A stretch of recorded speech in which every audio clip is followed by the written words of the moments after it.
Hola a todos, bienvenidos a un nuevo video creado especialmente a pedido de nuestra audiencia. Algunos de ustedes han planteado una pregunta muy profunda y relevante: ¿qué sucede exactamente cuando dejamos este mundo? Esta es una de las grandes cuestiones de la vida, ya que, tarde o temprano, todos enfrentaremos ese momento inevitable. Más de 150.000 personas mueren diariamente en el mundo, lo que significa que algún día, inevitablemente, tanto tú como yo estaremos entre ese número. Entonces, al llegar ese momento decisivo, cuando nuestra vida terrenal llegue a su fin, ¿a dónde iremos? ¿Qué ocurrirá con nuestra alma? Hay muchas opiniones. Algunos creen que vamos directamente al cielo, otros piensan que al infierno, unos mencionan el purgatorio, y hay quienes sostienen que simplemente caeremos en un sueño profundo e inconsciente. Pero, ¿cuál de todas estas ideas es la verdad? Para responder esta crucial pregunta, debemos recurrir a la única fuente infalible de verdad que tenemos en este mundo, la palabra de Dios, contenida en la Biblia. Este libro sagrado es la guía que nos ha dado el Creador para comprender los misterios más grandes de la vida y la muerte. En este video, exploraremos cuidadosamente lo que las Escrituras dicen acerca de lo que sucede con nosotros después de morir. Prepárate para profundizar en la verdad bíblica y encontrar respuestas claras y reconfortantes. Antes de comenzar, si eres nuevo en este canal, quiero darte una cálida bienvenida. Aquí nos dedicamos a explorar temas profundos con base en las Escrituras, para edificar nuestra fe y caminar más cerca del Señor. Si aún no te has suscrito, te animo a hacerlo ahora mismo. Activa también la campanita de notificaciones para asegurarte de no perderte ninguno de los próximos videos que tenemos preparados para ti. Como cristianos, como seguidores de Cristo, tenemos una perspectiva diferente sobre la muerte. Para nosotros, la muerte no es algo que temer, al contrario, es algo que podemos mirar con esperanza y hasta con alegría. Sabemos que nuestra vida en este mundo es temporal, que este es un lugar marcado por el pecado, el sufrimiento y las lágrimas. Pero cuando dejamos este cuerpo terrenal, entramos en la presencia de Cristo, en un lugar donde no habrá más llanto, ni dolor, ni tristeza.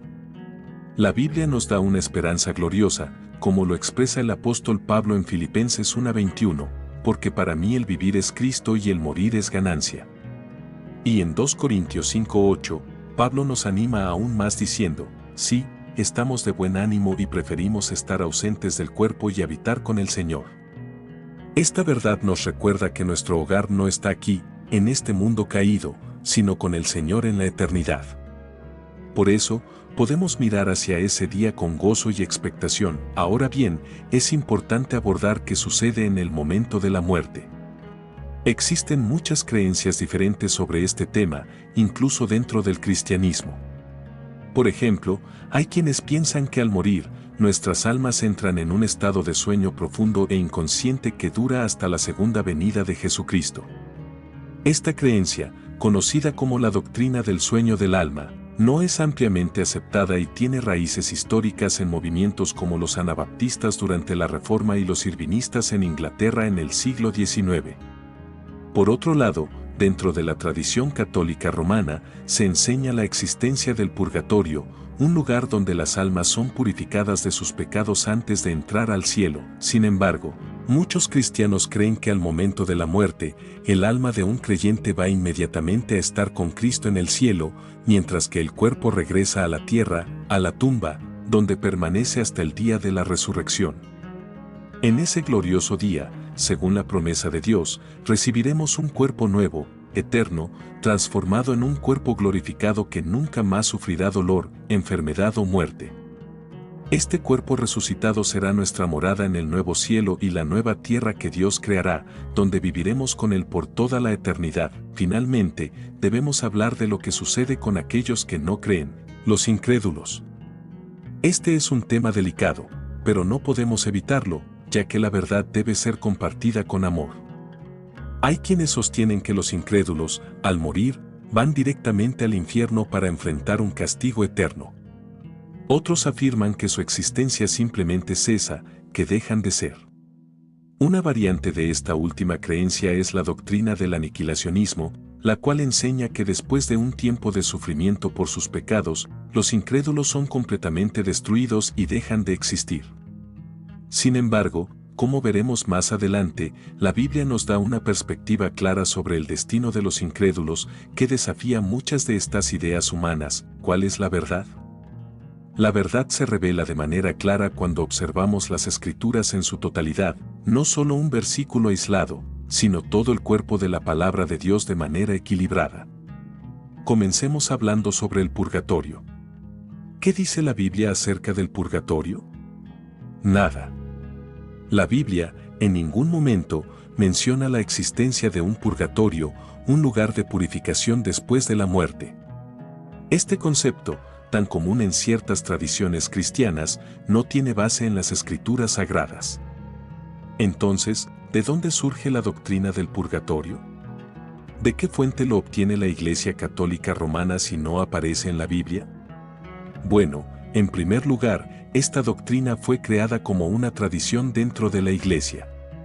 Y, en segundo lugar, se han encontrado algunos pasajes en los libros apócrifos que, según algunos, podrían sugerir algo similar.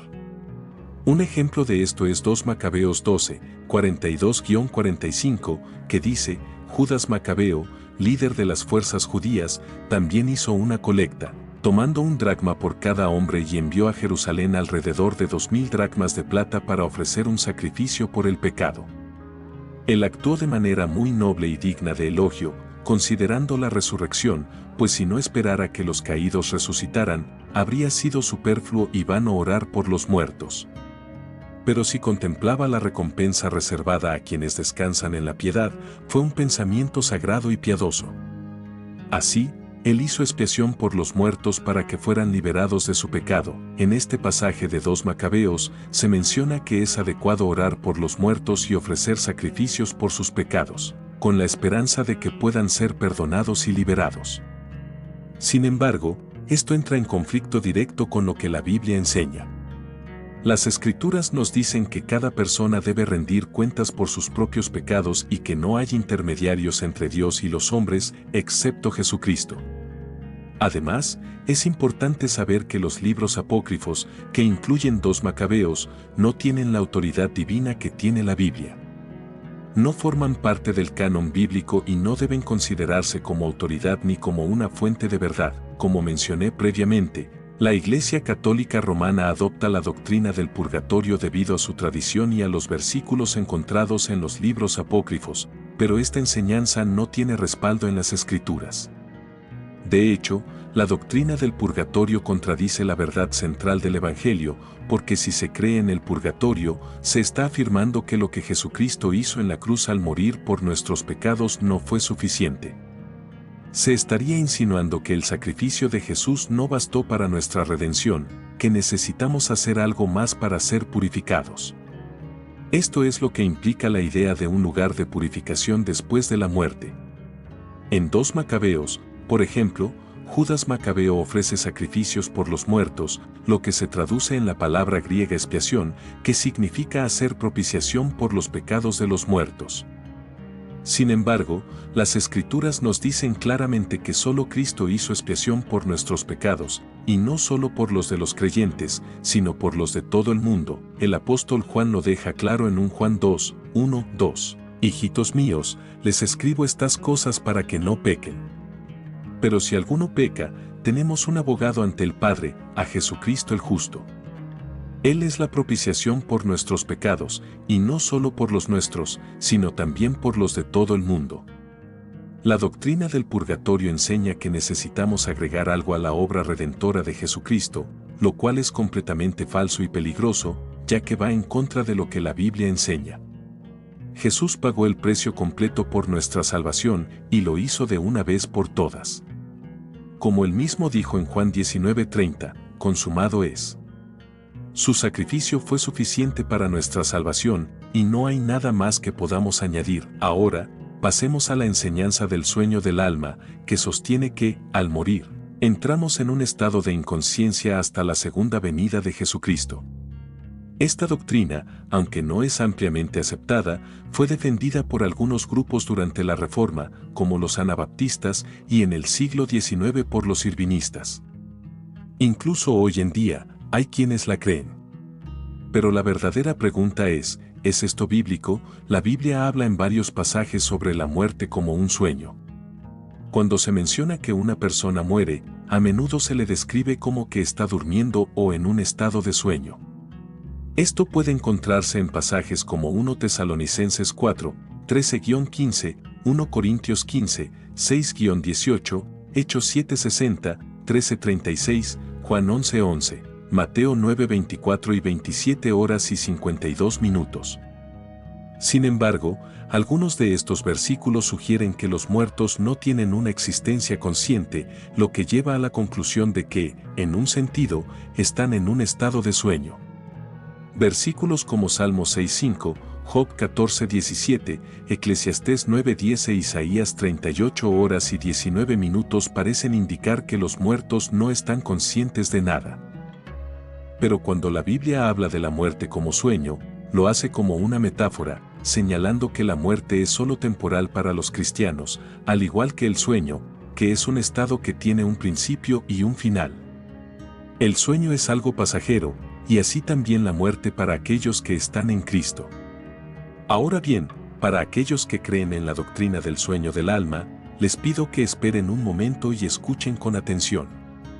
Vamos a mirar el Salmo 115, 17, que se ha citado a menudo como una prueba del sueño del alma. El versículo dice, los muertos no alaban al Señor, ni ninguno desciende al silencio. Este pasaje parece apoyar la idea del sueño del alma, pero debemos tener cuidado al interpretar las Escrituras. No podemos tomar un versículo fuera de contexto y leerlo de manera literal sin considerar su contexto completo. Sigamos leyendo el siguiente versículo, que es el versículo 18. Allí se dice, nosotros bendeciremos al Señor desde ahora y para siempre. Desde ahora y para siempre. Esto no está hablando de una existencia consciente en el sueño del alma, sino de una alabanza continua a Dios, incluso después de la muerte. Este versículo no menciona que primero moriremos y estemos inconscientes por un largo periodo de tiempo, y luego, más tarde, estemos con el Señor. No dice eso en ningún momento. Vamos a mirar otro versículo que algunos citan para probar el sueño del alma. En Juan 11:11, Jesús dice, después de decir estas cosas, les dijo, nuestro amigo Lázaro duerme, pero voy para despertarlo. Aquí, Jesús no está sugiriendo que el alma de Lázaro estuviera dormida. Ningún versículo en las Escrituras nos dice que el alma esté inconsciente después de la muerte.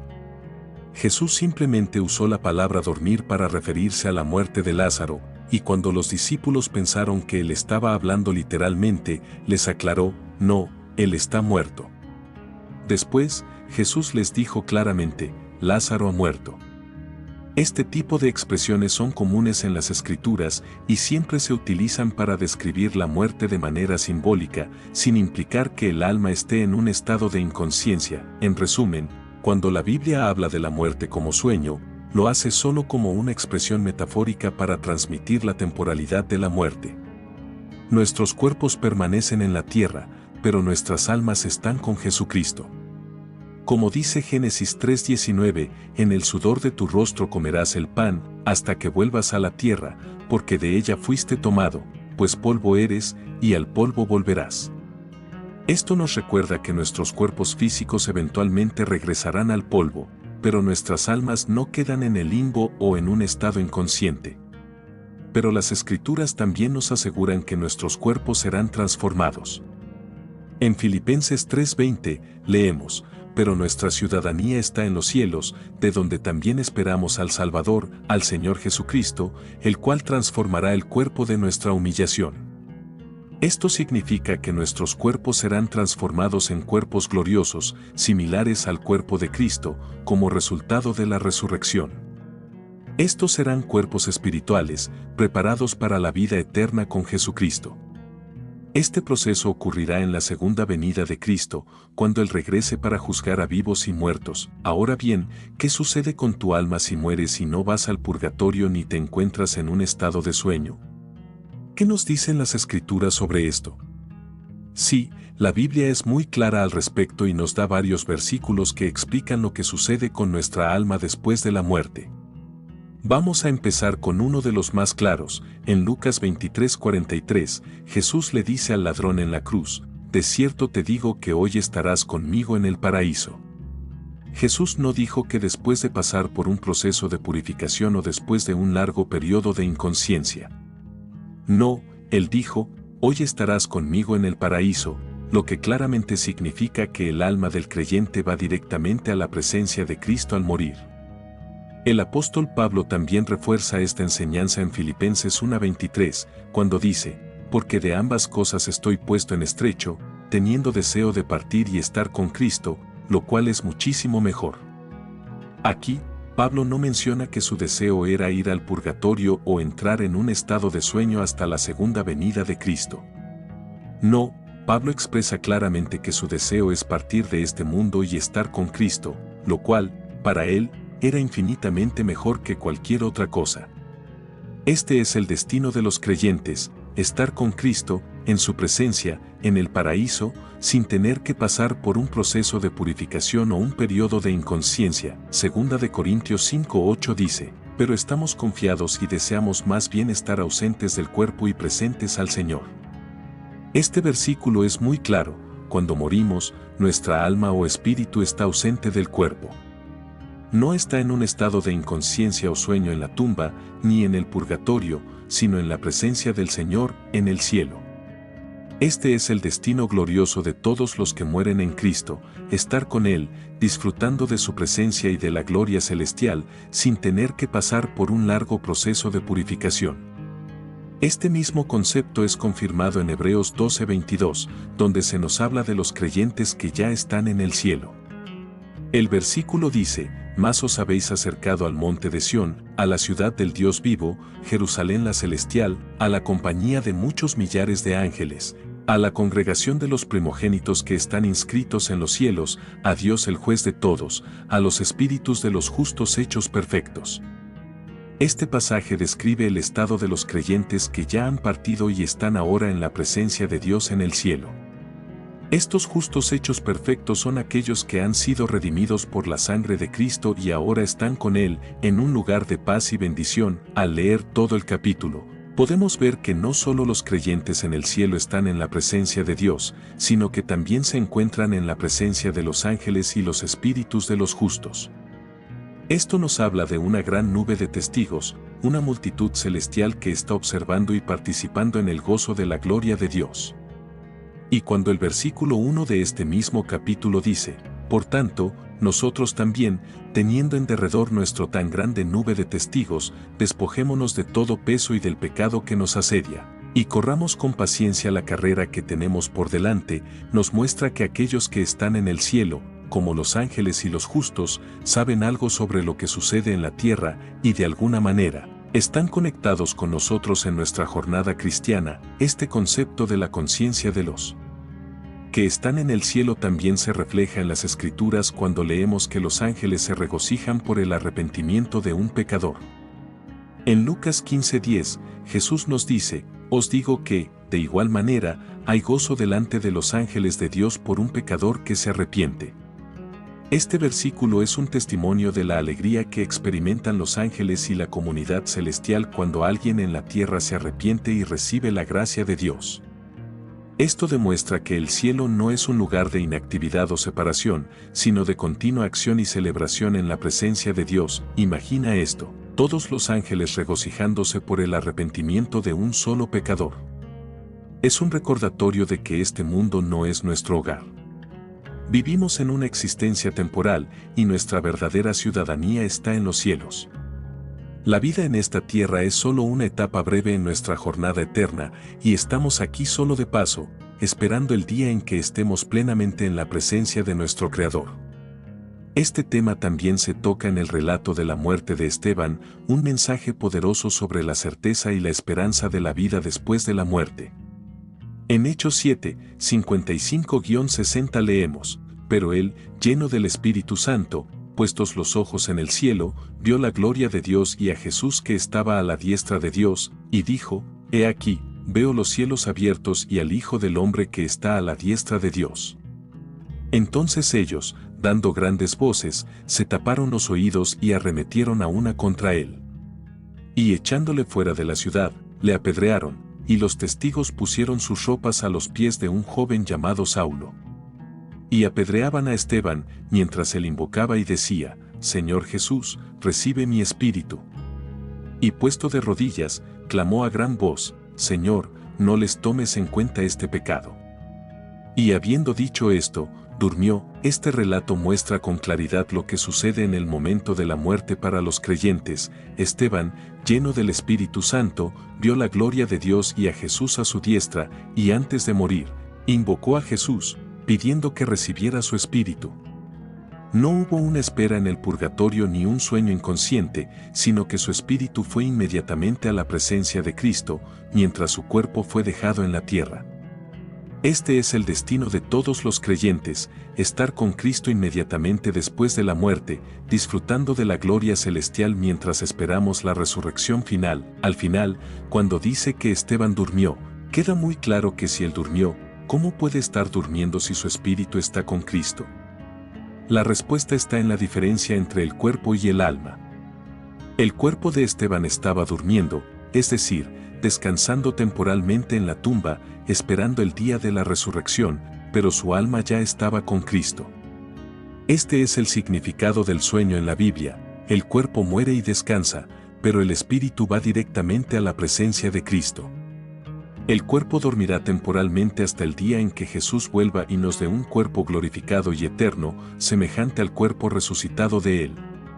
Esto está claramente descrito en las Escrituras, especialmente en Filipenses 3, 20-21, donde se nos dice que Jesús transformará nuestros cuerpos humildes en cuerpos glorificados, como el suyo, y viviremos con Él en el nuevo cielo y la nueva tierra. Leemos en 1 de Tesalonicenses 5, 9-10, porque no nos ha destinado Dios para ira, sino para alcanzar salvación por medio de nuestro Señor Jesucristo, quien murió por nosotros para que, ya sea que velemos, ya sea que durmamos, vivamos juntamente con Él. Aquí, velar y dormir son expresiones que se usan para diferenciar los estados espirituales. Dormir no significa inconsciencia, sino simplemente la muerte física. Es un término metafórico para describir el estado de los muertos, y el versículo nos asegura que, ya sea que estemos vivos o muertos, viviremos juntamente con Cristo, pues nuestra esperanza es la vida eterna. La muerte física es solo una transición para los creyentes, no una detención. Según Hebreos 9:27, y de la manera que está establecido para los hombres que mueran una sola vez, y después de esto el juicio. Para los creyentes, la muerte es solo el paso hacia la presencia de Cristo. No hay purgatorio ni reencarnación, sino un juicio inmediato que resulta en la eternidad con Cristo. Esta es nuestra esperanza, el consuelo que nos da el Evangelio. Sin embargo, para los incrédulos, el destino es diferente. Aquellos que rechazan a Jesucristo como Señor y Salvador enfrentarán un destino trágico, el castigo eterno. La Biblia nos habla de un lugar de espera temporal para los impíos, conocido como el Hades, donde sufren tormentos antes de la resurrección final y el juicio eterno. Un ejemplo claro de esto es la parábola de Lázaro y el rico en Lucas 16, 22-23, que dice, y aconteció que murió el mendigo, y fue llevado por los ángeles al seno de Abraham. Y murió también el rico y fue sepultado. Y en el Hades alzó sus ojos, estando en tormentos, y vio de lejos a Abraham y a Lázaro en su seno. Este relato nos da una imagen clara de lo que ocurre con los incrédulos después de la muerte. Van al Hades, un lugar de tormento, donde esperan su resurrección final y el juicio. Por lo tanto, la verdad es que cuando morimos como creyentes, nuestra alma va inmediatamente a Cristo y estaremos con Él en el cielo. No debemos temer a la muerte, porque sabemos que cuando morimos en este mundo caído, estaremos en la presencia de Cristo. Esta es la esperanza de los cristianos, la vida eterna con Cristo en el cielo, sin temor, solo paz y consuelo. Por otro lado, los incrédulos enfrentarán el juicio y el castigo eterno por rechazar la salvación que Cristo les ofreció. La Biblia es clara al advertir sobre el destino trágico de aquellos que no aceptan a Jesucristo como su Señor y Salvador. La única forma de escapar de este destino es aceptar el regalo gratuito de la salvación ofrecido por Dios a través de su Hijo Jesucristo. Así que, si aún no lo has hecho, te invito hoy a tomar una decisión de fe. Arrepiéntete y pon tu fe en Jesucristo como tu Señor y Salvador. Solo a través de Él podrás tener la certeza de la vida eterna con Cristo en el cielo. No dejes para mañana lo que puedes hacer hoy. Gracias por ver este video. Si te ha sido útil, por favor dale me gusta, compártelo e inscríbete para más contenido. Si tienes alguna pregunta o comentario, no dudes en dejarlos abajo. Que Dios te bendiga. Hasta la próxima.